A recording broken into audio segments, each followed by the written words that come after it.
Hello, yeah, you can hear me. For inviting me to this session on methane emissions. So my name is Lena, we're going to discuss now. I'm a senior research scholar at the International Institute for Applied Systems Analysis in Austria, where I've been working on inventories for methane emissions for almost 20 years. I will speak on the topic of the use of bottom-up emission inventories in methane quality processing. And I would like to try to convey some of the experience that I've gained over 15 years of generating and feeding emission and mitigation scenarios for methane and other non-CO2 greenhouse gases into the EU climate quality processing, with the EU being the most recent one, and how uncertainty in emission inventories has increased in these processes.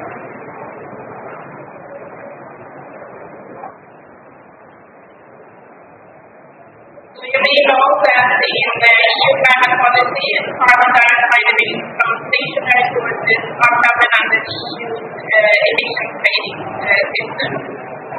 And this represents about half of the greenhouse gas emissions. The other half is mainly carbon dioxide emissions from the transport sector and the non-CO2 greenhouse gases, so methane, nitrous oxide, and the fluorinated gases.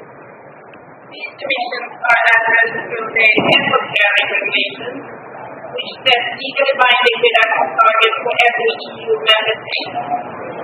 The main basis for the target is the Commission's impact assessment, which partly is based on an analysis of the socio-economic capacity of each member state to support reduction in emissions, and partly on a technical analysis about how much and at what cost each member state can reduce emissions in various sectors.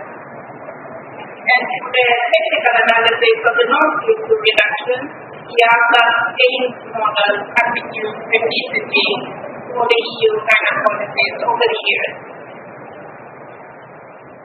So just a short introduction to the AIMS model. It's a process-based bottom-up model for estimation of emissions and mitigation scenarios at the very detailed source sector and technology level.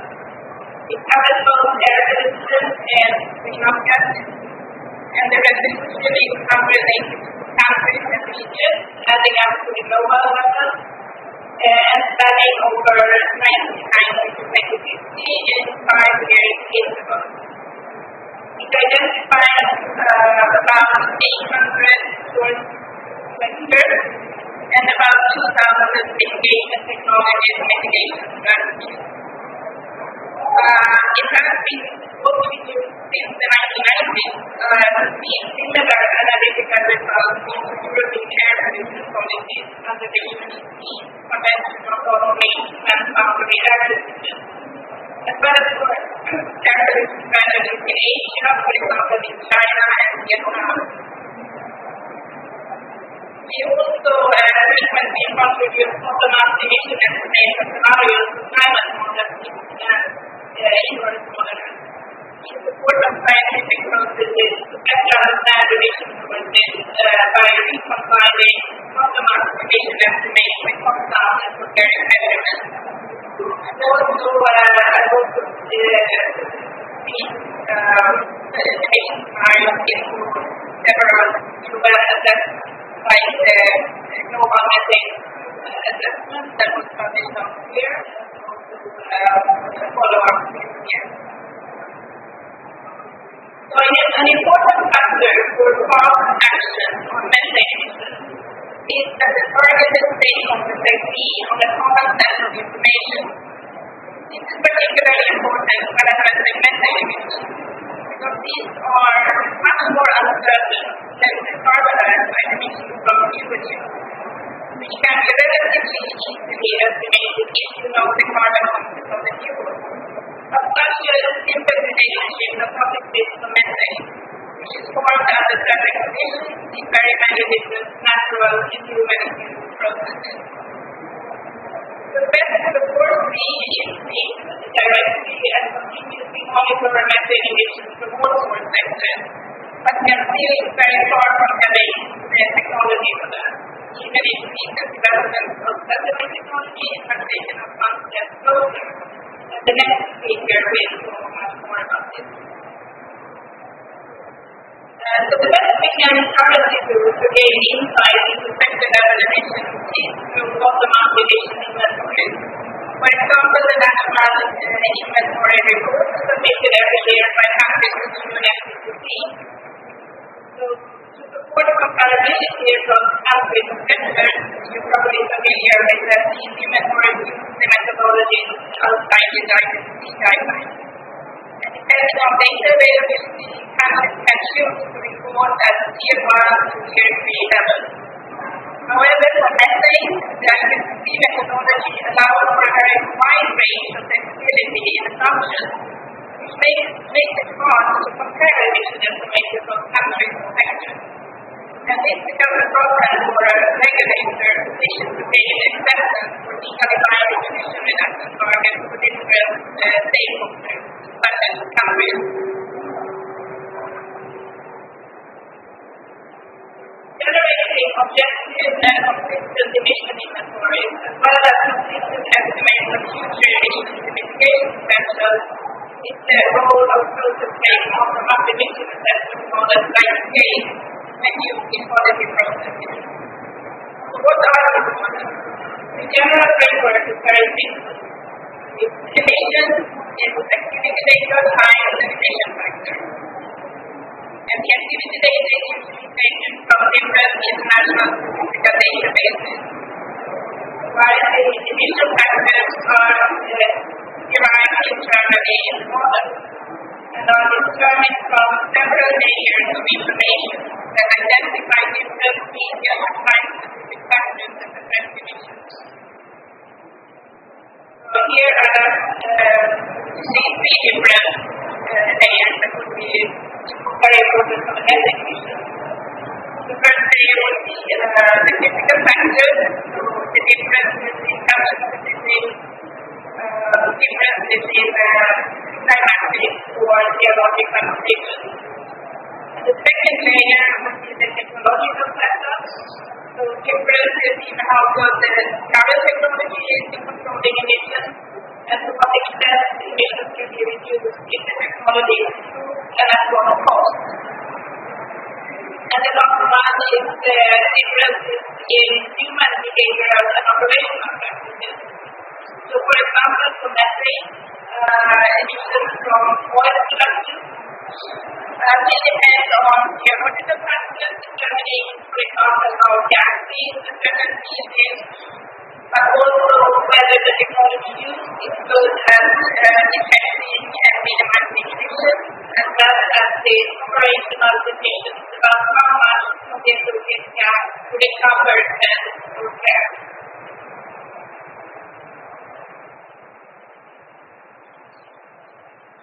So with a high degree of uncertainty, the bottom-up emission assessment model can make sure that uncertainty is treated in the same manner and in a consistent manner across all stakeholders.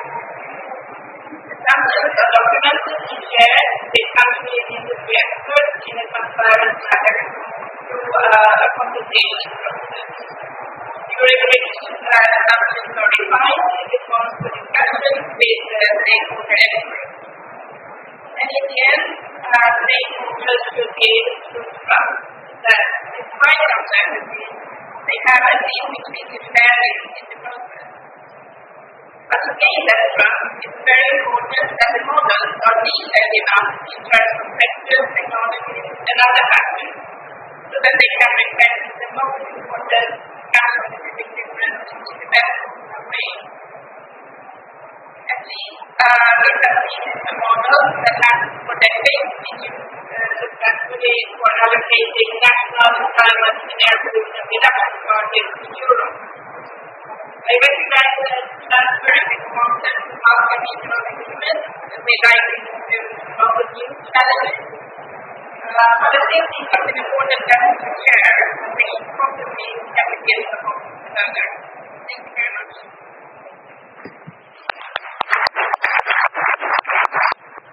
Thank you very much, Lena. So we're now going to move from that very nice presentation regarding bottom-up methods to a frontier in this area called satellite with my colleague from Harvard, David Jacob, to look at satellite-based approaches. Right. Thank you very much, Rob. Good morning, ladies and gentlemen. Thank you very much for being here. Thank you, Lena, for providing a great springboard for what I'm going to talk about today. So, we presently have in space quite a menagerie of instruments measuring atmospheric methane. And what I want to do today is tell you how we can use those measurements to inform methane emissions on a global scale, on a scale of individual countries, regions, cities, and all the way down to individual food sources.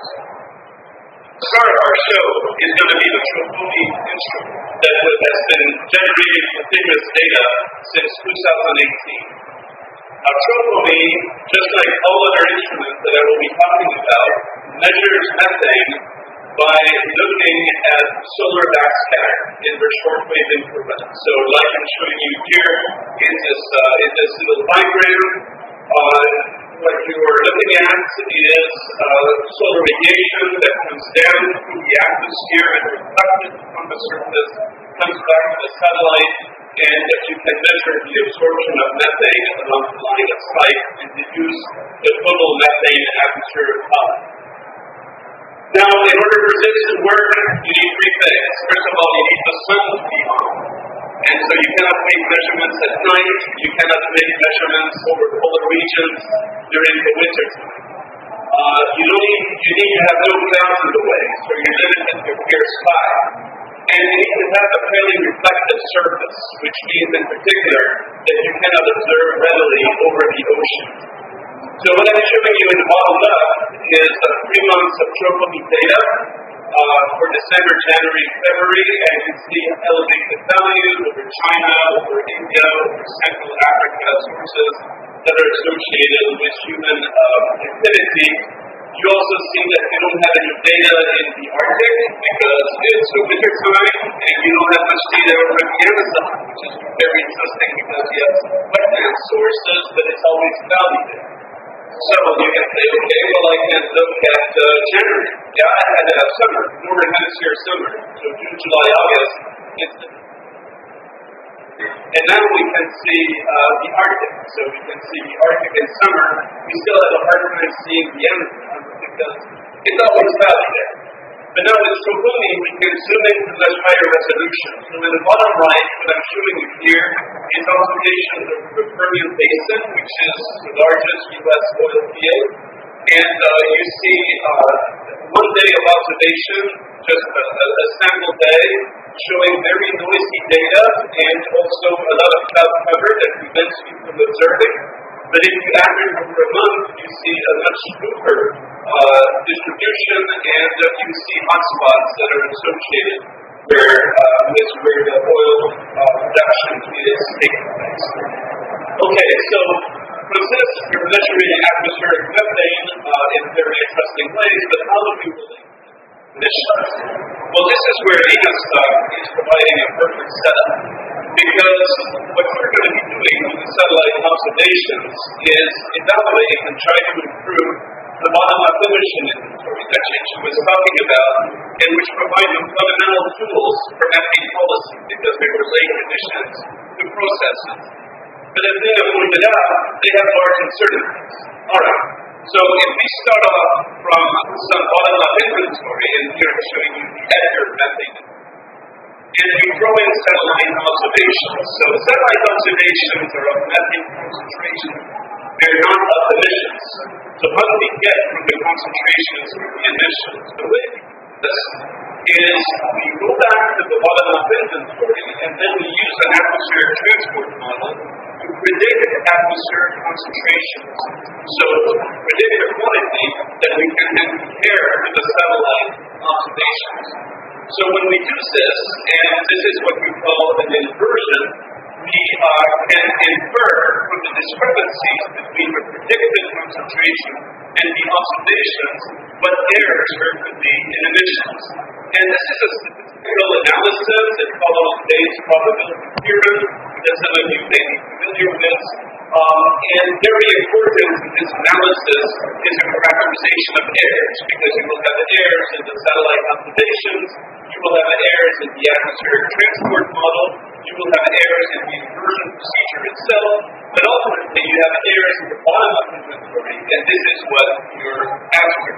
And so the goal of this, characterizing error, is to actually improve the bottom-up inventory and therefore be able to inform methane policies. Okay, so that's the general setup. Now, you might be thinking, well, do we observe methane only from satellite? No. We observe it from surface sites, we observe it from aircraft. And we're going to apply exactly the same strategy as I described for satellites to surface sites or from aircraft. But those observations tend to be fairly sparse compared to the satellite. The satellite gives you a global picture of methane emissions. The surface sites, the satellite, and the aircraft are more like spot checks. And what I like to do is to use those measurements not in the inversion, but actually validate the results that I'm getting with the inversion of satellite data. There are various ways to do this. Okay, now one thing that we need in order to be able to do an inversion is a spatially resolved bottom-up inventory, because from the satellites, what we can observe are atmospheric gradients, and that's what we're going to use to constrain emissions. So what that means is that we need to have high granularity into our bottom-up emission inventories. Now, the UNFCCC reported inventories by individual countries often have a lot of sectoral detail, but they do not have geographical detail. So we have to go beyond that and produce high spatial resolution inventory versions of these inventories.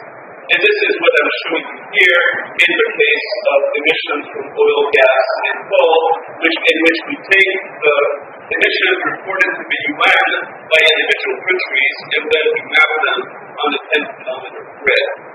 All right, so let's just suggest an example to applying our methods to China. China is the #1 methane emitter in the world. So on the left, you see the Tripoli observations. On the right, you see the emissions reported by China to the UNFCCC. And you see there's quite a bit of correspondence.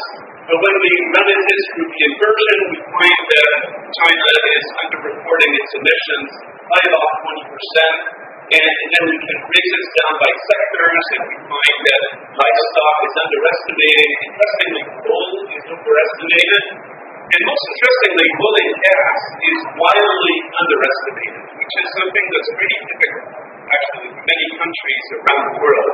This is particularly relevant for China because it's going right now into the coal-to-gas transition.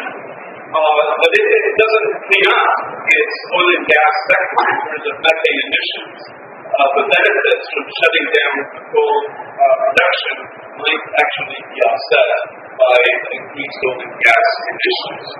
Okay, so we can use this with all the countries in the world. In fact, we have a long list of all the countries according to Paris Agreement in terms of our posterior estimate of methane emissions from satellite data. Here I'm just showing you the top 10 countries and the contribution from the different sectors. And interestingly, you you see that different countries have very different attribution of methane emissions by sectors. Okay, now we can then go beyond looking at static emissions, but look at long-term trends. And here we're very interested in the fact that methane concentrations in the atmosphere, we notice from surface sites, have been increasing rapidly over the past decade, and that increase has been accelerating. So for this, we cannot use Tropomi because it started in 2018, but we've got an older workforce, which is a Japanese instrument called GOSAP that's been in space since 2010. It's much harsher than Tropomi, but it's a very accurate and precise instrument. And so with this, and by doing inversions for individual years, what we find is that the rise in methane over the past decade is mostly due to tropical lifestyle and wetlands. And you can see in the bottom left distribution of where we think that methane emissions have been increasing and decreasing, and the places where it's been increasing is mostly in tropics. Now, the acceleration in the past few years is really interesting. I mean, 2020 and 2021 had the largest methane increases on record, which would be very unsettling because of the anthropogenic emission. But we think it's due to tropical wetlands, which is very interesting because of the implication in terms of response of wetlands to climate change. Right. Now, I've talked about emissions on a national scale, and we'll talk about trends. Then we zoom into smaller scales. We can use Tropomi to quantify emissions from individual cities. This is very important in terms of what Rob was talking about, subnational policies, and the fact that in the United States and elsewhere in the world, individual cities are taking responsibilities for their own emissions and need accurate emission estimates. We can provide these with satellite observations. This is for the top cities in the U.S. We can also do this for different oil and gas basins in service to trying to better understand emissions from the oil and gas sector.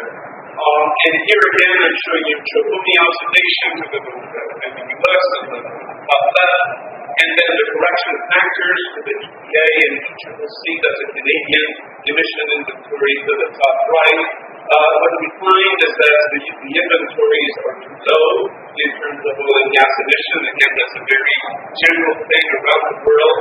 But in the U.S., interestingly, we find that the Permian Basin is responsible for about half of the total underestimate of oil and gas emissions. And so that kind of information is very useful because it tells EPA, look, if you just focus on the Permian, you'll be going a long way towards improving your estimates of oil and gas emissions and trying to reduce those emissions. Okay, so again, oil and gas is getting a lot of attention, and we can look at long-term trends in emissions from oil and gas. And here what I'm showing you here is for the U.S., and again, using this GOSAP satellite instrument that I was telling you about. Now, in the United States, we've had lower increases in oil and gas production over the past decade. But interestingly, you don't find an increase in the emissions from oil and gas over the past decade, which means that the emission is actually not really tied to production. What we find is that it's much more tied to new wells. Because when you drill a new well and you set it up for operation, the first year of operation is when you get most of the emissions. So that tells you something about how you could be operating the oil and gas industry better in order to reduce methane emissions. Now, when you look at the concept for understanding methane emissions from oil and gas, is the methane intensity, which is the methane emission from oil and gas production normalized to the amount of gas produced. So it's basically how much methane is into the atmosphere that you could instead take it to market and making money out of it and converting it to CO2 and not having so much of a climate impact. And what we find is that the methane intensity in the United States has been gradually going down, which means that the oil and gas industry has been getting better and better. And this has been in part due to self-policing, but also in part due to EPA regulation. And that when we had EPA regulations put in place, we see a dip in the methane intensity. Now, interestingly, the oil and gas industry puts out as a target a methane intensity of 0.2% that they want to reach by 2025. Right now, the methane intensity that we see from satellite observations is about 2.5% in the United States. If you went from 2.5% to this industry objective of 0.2%, you would reduce total methane emissions in the United States by 40%. That's across all sectors. So that illustrates the considerable potential that we have for reducing methane emissions from the oil and gas sector in terms of meeting the global methane that Rob was talking about. Okay, one last word about Choconi. Okay, thank you. So, actually, but I'm going to skip this and go right down to point sources. So, we have another class of instruments that allow us to look at methane emissions from individual facilities, what we call point sources. And this was pioneered by the GHG-SAT satellites started to launch in 2016 that have very fine pixel resolution of about 25 meters. And so with this, you can see individual methane plumes. And here I'll show you some of our work from Turkmenistan.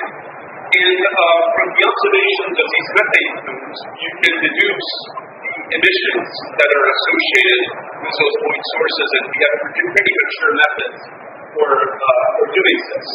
Now, in order to achieve this, the sources have to be relatively large, but with GHG-SAT right now, we can observe methane point sources down to about 300 kilograms per hour, which puts you in a range where you can observe a lot of point sources. And GHG-SAT now has a constellation of 6 satellites out in space, so you can have a pretty high observation density. But it's not the only game in town in terms of being able to observe point sources. You can also observe methane from satellite instruments that were not designed to actually observe methane, but to observe land surfaces, like Landsat or Sentinel-2. And when the sources of methane are sufficiently large, you can actually detect them and quantify them. So we have a lot of potential for observing methane sources from space. One last thing that I want to say, I'm going to do this pretty quickly, is that we talked about transparency in terms of being able to infer methane emissions from satellite observations. This is actually very important because if people like me, who are very adept at complicated algebra can infer methane emissions from satellite observation, tell you here, that's your result, well, you may not necessarily trust it. So what we're doing is we're actually putting our inversion tools into the hands of stakeholders. Right now, it's very difficult for stakeholders to be using satellite data because they're very large data sets, they're very complicated to use, they have a lot of uncertainties, and then doing inversion is very complicated mathematically. So what we have been doing is setting up on the cloud what we call an integrated methane inversion, by which stakeholders can simply specify a region that they're interested in, a period that they're interested in, and then we do everything else for them. And they can get their optimized emission estimates. I'll give you an example of applying this to the Permian. So say I'm a stakeholder and I'm interested in quantifying emissions from the Permian Basin. Well, I will go on the cloud and I will do one click. I will set up my methane, my region of interest, and I will get my Choconi data. And this will not cost me anything. And if I like what I do, the second click, and I will get my inversion estimates together with characterizations of uncertainty. So that's it, and I have some takeaways here, but the most important is to draw your attention to the fact that we're going to have new satellites coming up in space over the next few years that are further going to expand on our capabilities for national inventories, for emissions from specific sectors, and for food sources. And so with this, thank you very much for your attention.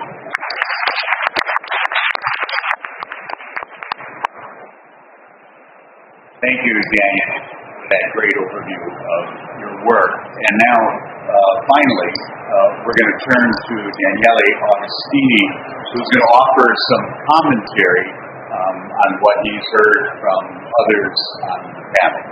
Daniele? Thanks for organizing a wonderful panel because we have the raw data, we have the model, And here you have the user who's trying to use this number to do some policy making. And again, the head of energy and climate policy is at the global level. So we look at some of this data, try to understand how we can develop those policies and governments to actually tackle the challenge. I'm also very happy I don't have any slides because I don't think that goes together between your one of the slides that so that's very good. I'm just going to give you a bit of our view on how the sector is moving and how we see it. Obviously, methane is very important role in contributing climate change. So the fact that there's so much attention that has recently been posed on it, and I think it's very, very good news. The global methane pledge that was made in 2021 was excellent news, and I really welcome the research that we did wrong because it really gives a good strategic overview of the development. Our general reaction was a long overview.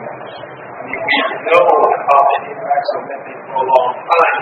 We know that we were supposed to tackle them, and the research shows it was mentioned in a lot of it's considered in a lot of NDCs. It was in the editors, well, for a number of reasons that I was discussing on some of the panels before this event.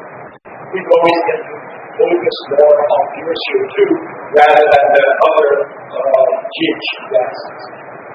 One of the things that struck me the most in the last 40 years, however, is the uncertainties over the actual data on some of this methane.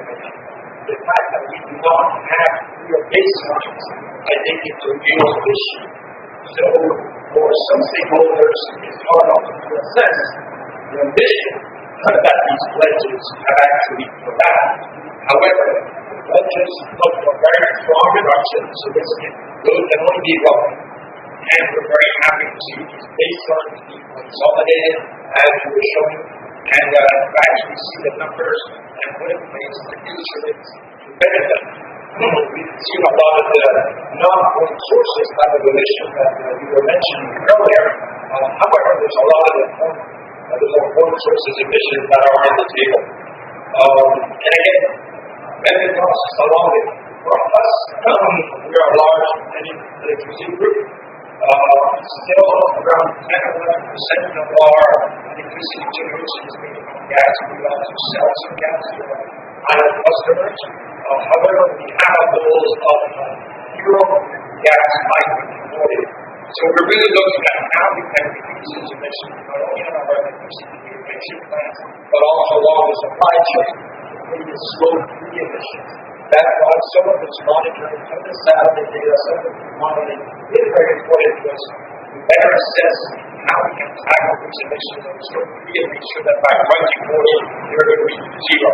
So again, the greater transparency produced by the satellites is very welcome.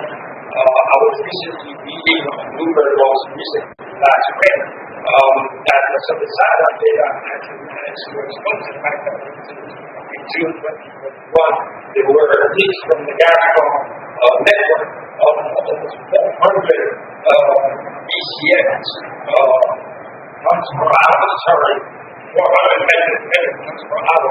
That's huge. That wasn't just an exception. It was an earlier leak of around 200 metric tons per hour. These are big numbers, and satellite will allow governments, but also companies that should be able to detect without the satellites. Obviously, this is not happening. I wanted to tackle some of these leaks earlier. Now, generally speaking, we're optimistic. A lot of these leaks are actually have a positive economic returns. The IEA estimates that 75% of the emissions from the oil and gas sector at a global level can be avoided effectively, and 40% of these 75% and actually done at negative cost. So we're quite optimistic. We think it's important that public policy focuses on the sector as it does. Again, we believe it is late. It has to be done for environmental reasons, of course, for economic reasons, and it said there's a lot of negative cost action that can be taken. And recently, with the new energy crisis, there's been some talk of the fact, well, maybe we should, focus on gas, but actually because we need gas. Well, actually, there's economic reasons, because by stopping these leaks, we actually have more of that resource available. So again, it's important that even though what has been happening recently, we are focused on the methane place, and I think this is being reconfirmed. I just want to finish by highlighting that the other important area of action is, again, the corporate sector. I mentioned how companies such as the Energy Group are looking at their methane emissions, both at the point source, at the plant, and along their supply chain. And it's important to keep the pressure on the energy sector operators to really manage those emissions and make sure that we reduce them as fast as possible. And I'll leave it to that, Rob. Thanks again for the study and for the previous presentation. Thank you very much. Thank you very much. So we have an opportunity now for your questions. Jason Chapman has a microphone, and if you raise your hand, then he'll come around. If you do ask a question, I would request that you begin by telling us your name, your institution, and where you reside, so that we'll know who we're talking with. And I'll also remind you of our definition of a question, which is that it's brief and it ends in a question mark. So, first up. Hi, my name is Lisa. I'm from the Wellcome Office in the UK. We're a global partner of health research. I actually have two questions, if I may. Well, why don't you start with one, and we'll get to others and come back to you. How's that? All right. So I want to ask so following policy-related questions, does health feature a role in the methane storage in the colonization sector? Sorry, could you? Does health feature a role in the methane storage in the colonization sector? Does health figure in the policy story? I think it does very much, as we know that there's very complex interaction that I think the previous panelists would be able to explain of how these methane emissions also lead to other types of air quality issues. So absolutely agree, and sorry for having not mentioned it. It's one of the very powerful benefits. So before we go to the next question, I'm going to introduce one of my own, and it's for Daniel. Could you please elaborate on something that I believe will be of interest to people in the room, and that is, how does the public and stakeholders access the instrument on the internet? Yes, thank you, Rob. So some of these satellite data are public, and others are private. The Chopomi data that I showed are public. They're available as what we call L2 data, that is concentrations of methane. So what that means then is that the stakeholder is responsible for getting from those concentrations to the emissions that they care about. And this is where our cloud-based tool can really help. The point source, this is something very interesting. So the point source measurements that I talked about right now are not really available for stakeholders. The GHGSat data are for purchase. The data from other platforms have to be generated by researchers. But this is going to change starting next year with the launch of two satellite instruments.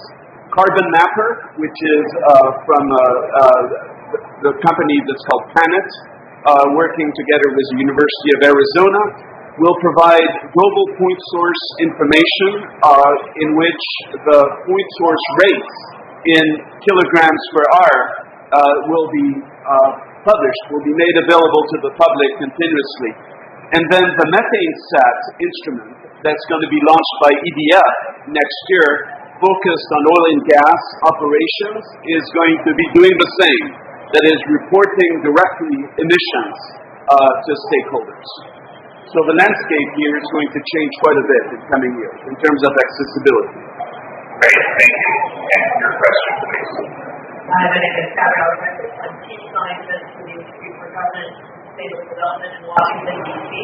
And I'd like to ask Professor Jacob, who got me started in climate business when I was undergrad at Harvard, who's going to atmospheric chemistry, to speak a little bit more about some of the data that you were presenting in your question.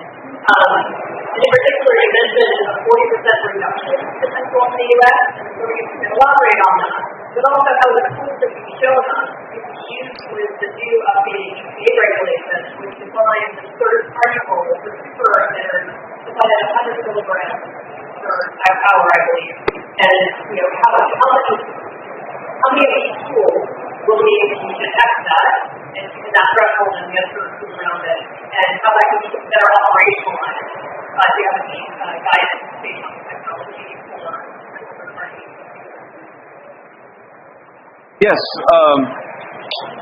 Thank you for this question. So, with regard to the potential for reducing oil and gas emissions in the U.S. and really throughout the world, so the OGCI, which is an industry consortium,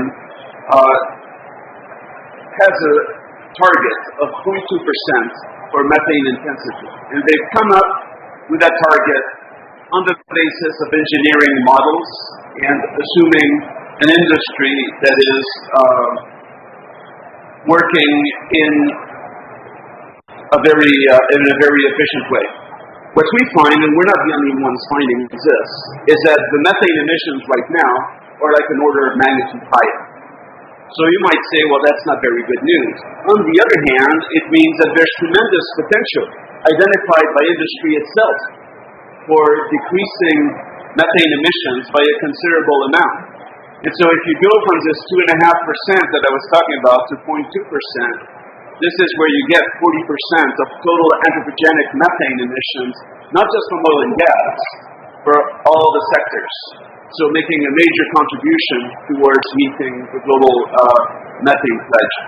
So with regard to monitoring individual point sources, going down to 100 kilogram per hour is tough.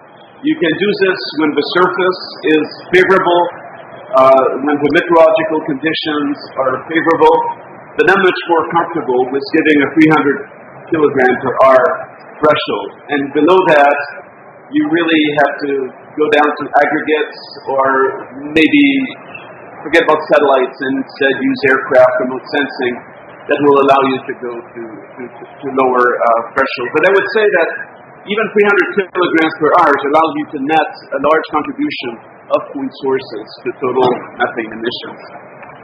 Great, thank you. Before I go to the next question, I'm going to again insert one of my own, which is for either Daniel or Lena. And that is that for years, whenever I've seen pictures that try to demonstrate and show the relative importance of different sources of greenhouse gases, there's always a footnote that says the CO2 equivalence was calculated with a 100-year basis. There has to be an assumption of the time period. So I'm interested in your comment on that. Your comment has to do with depends upon the purpose, and I want to know for what purposes is the 2800 or other baseline appropriate for calculating CO2 equivalents, particularly for methane equivalents. Thank you for this question. So I can say that in the EU for the climate policies, we have been using the 100-year global warming potential. But the main reason for that is because that was the politically agreed metrics to use. But I think from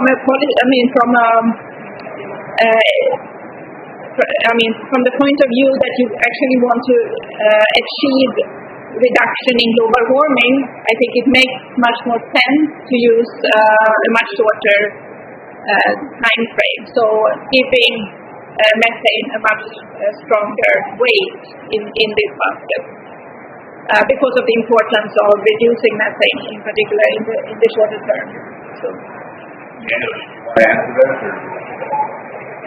Well, I would just like to say that this setting of a 100-year time horizon for the GWP that really started with the Kyoto Protocol when we were thinking of climate change as something in the future, and so 100 years seemed like a fitting time horizon.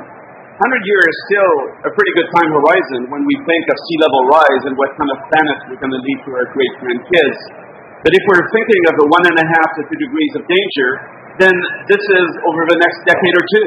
And so as a result, we got to look at a warming over a time horizon of 10 to 20 years. And this is where the methane GWP becomes far more important.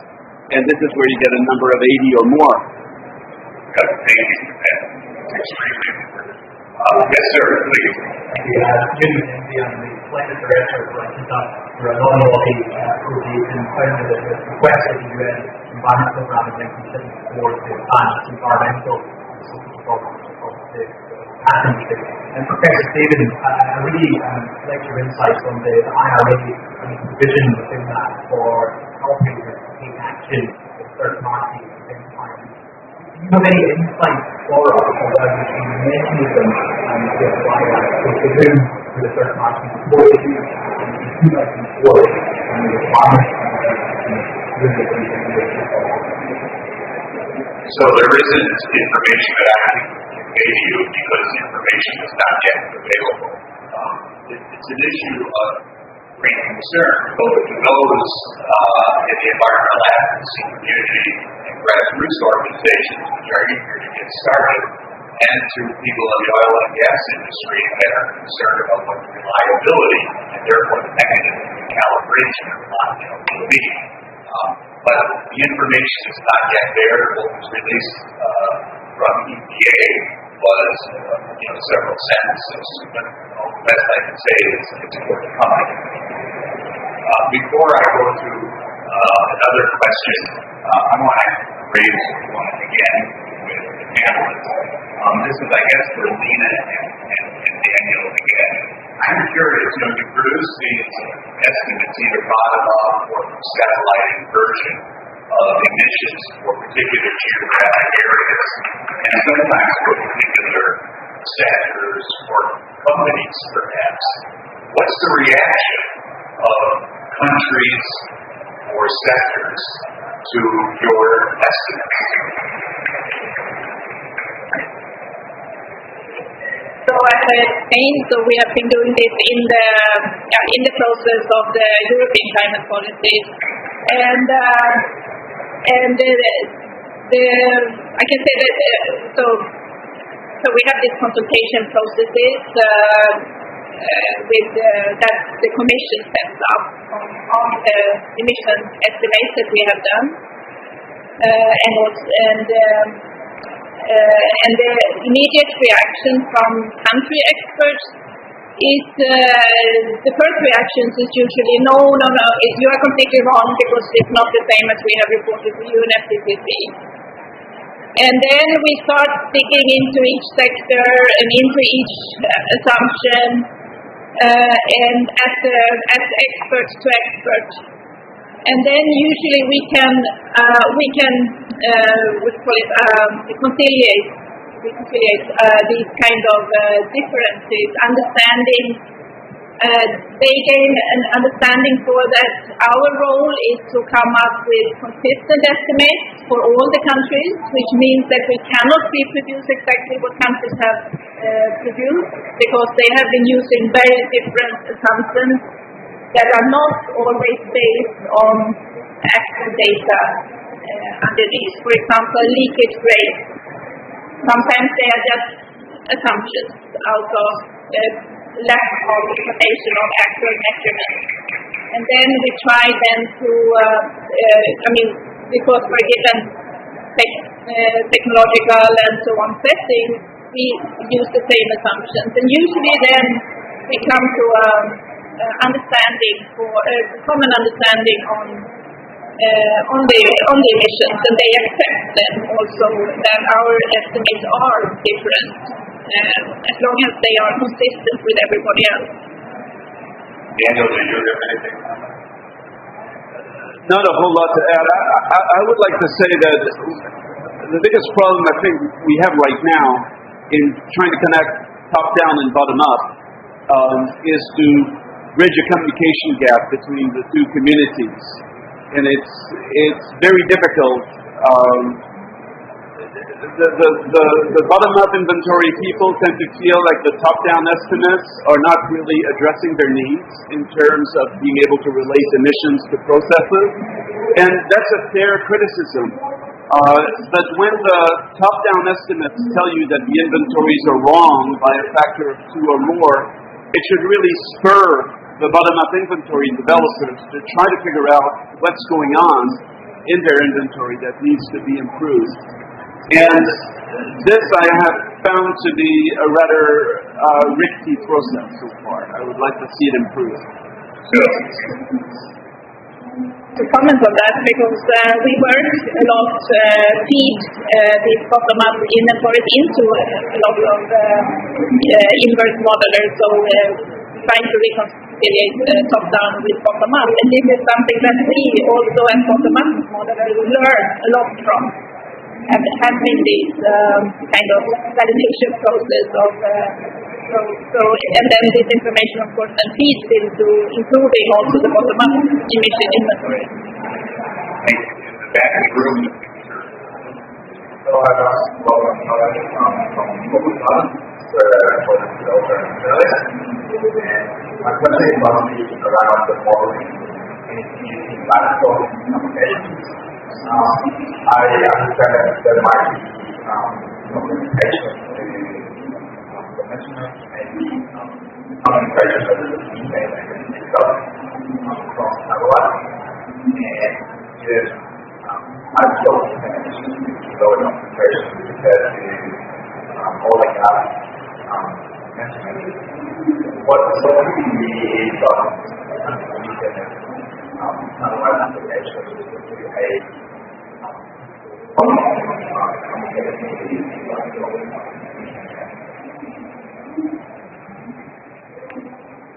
So if I understand the question right, is what is the evidence for the tropical livestock being responsible primarily for the increase in methane over the past decade?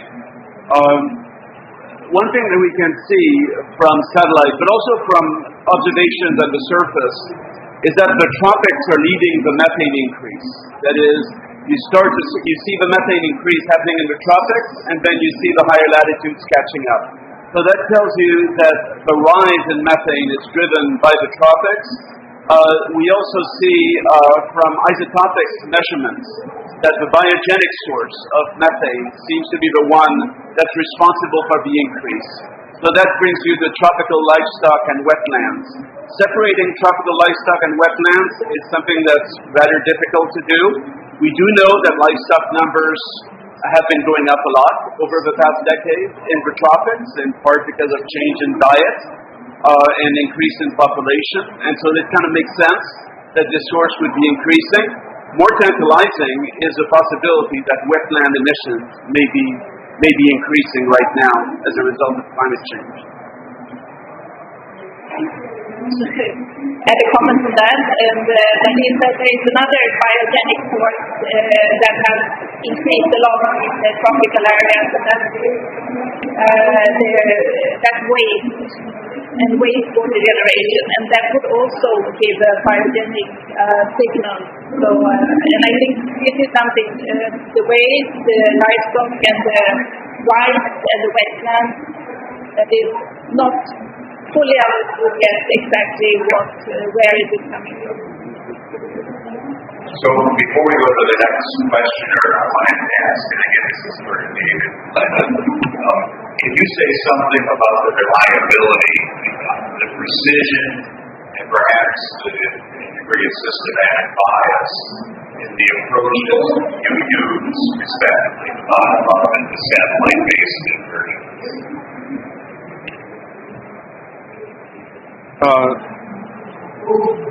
So I think it's important to realize that top-down and bottom-up should not be opposed to one another, in that top-down estimates are only aimed at improving the bottom-up. which can be stated as reducing the uncertainty on the bottom up. And again, if you're familiar with Bayesian analysis, you will understand what I mean by this. So the kind of uncertainty that we're getting in our emission estimates, and I had this on one of my slides, I didn't talk about it, I would say it's about 30%. And this is what we get from various approaches to analyze errors in our analysis. We don't think that we have any bias, because if we did, then we would try to remove it. Of course, that doesn't mean that there might be things that we don't know. But 30%, I think, is a good ballpark for the kind of uncertainty that we can get from the top-down estimates. And I would argue that that's quite a bit better than what you can get purely from the bottom up.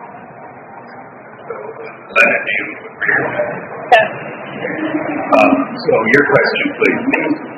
Hi.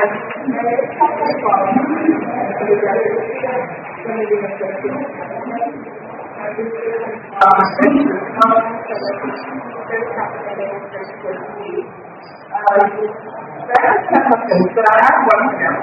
How often are you able to communicate your data and findings to politicians, to assess compliance, and I guess politicians accountable for meeting or not meeting the next goals, and also when Professor Steph said earlier, to design the policy using the information that you get from your estimates?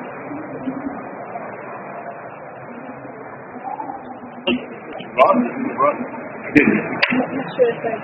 can we get that information back to the policymakers? So precisely, sorry, I couldn't hear your question.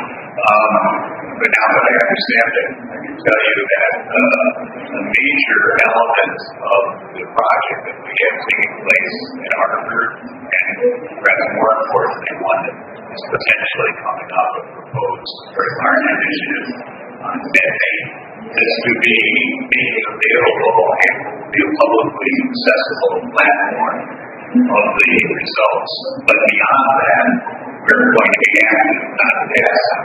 And that means that we'll be communicating the results to major stakeholder organizations, to the 194 parties to the Paris Agreement, to the Global Methane Pledge, to departments and agencies and political people in Washington, D.C., and possibly in other relevant countries. So that's a big part of the initiative. It's the part that I'm responsible for. Sir? My question is about the education. So if we are able to monitor methane emissions from satellites in several countries or companies that are using, how can we have verified type of verification so that there is potential for conflict? If a company doesn't live on the satellite data, only the one that I believe that there is an important aspect of verification that we put together, and also the role of the environmental measure resolution. We do those as well, and they probably will be needed in some sort of verification. So the question is, what is your I would like to have your impression about verification in case there is a policy to increase methane emissions for particular countries. So I can respond in terms of only the link between third-party assessments and then action by companies within the U.S. regulatory context.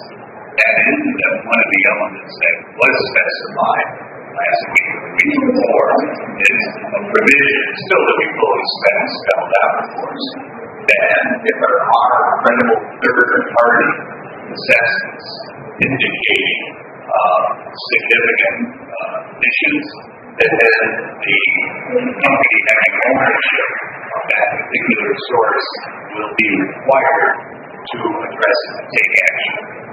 That was what we said. Another, where's the microphone? Yes, sir. Yes, thank you. I'm from the University of Maine in the U.S. I do extensive research on land use and agricultural issues in New Zealand. When they just recently released, basically, the central government released their draft plan to tax methane from livestock emissions starting in 2025. One of the key debates there is sort of the point of obligation of where that tax is imposed. The largest is around uncertainty affiliated with farm by farm level emissions. The question is largely for Daniel. How close are we to being able to use sort of the technologies that you're working with to get at that level of sort of measurement where you could form a tax at the farm by farm level as opposed to sort of larger average type of So, can I hear you comment on that? Interesting question. Yeah, it's a very interesting question. And so the question is, could we actually use satellite observations to single out specific farms in terms of their methane emissions? And I find that pretty difficult. The best hope for this that we're going to have is a methane sat instrument that's going to be launched in space that actually has sponsorship from New Zealand specifically to look at livestock emissions. The pixel size for this instrument is 400 meters, and so you're not going to be able, I think, to see individual farms. You're going to have to complement this with observations on the ground. You can't do it all from space.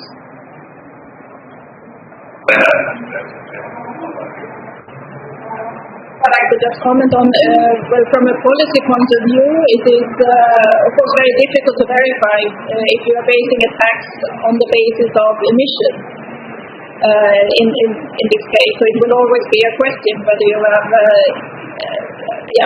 But the alternative to that would be to set standards on the supply side, for example, looking at standards for animal health, for example, which is very important for the livestock system as a total to reduce emissions. Then you also need cows that not only are very productive, but that are also very long-lived and with good fertility, for example.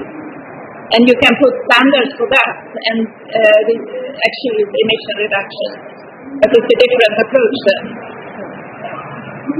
So we have time for one final question, please. Sure, I am John part of the U.S. delegation. My question is, what are two or three compounds that involved in the process of that? Where how satellite information should be incorporated into right now, control analysis. So how particularly how much for the need for leaders incorporating this, and also addressing concerns of other countries that are worried about incorporating solid information like storage, which perhaps the question there.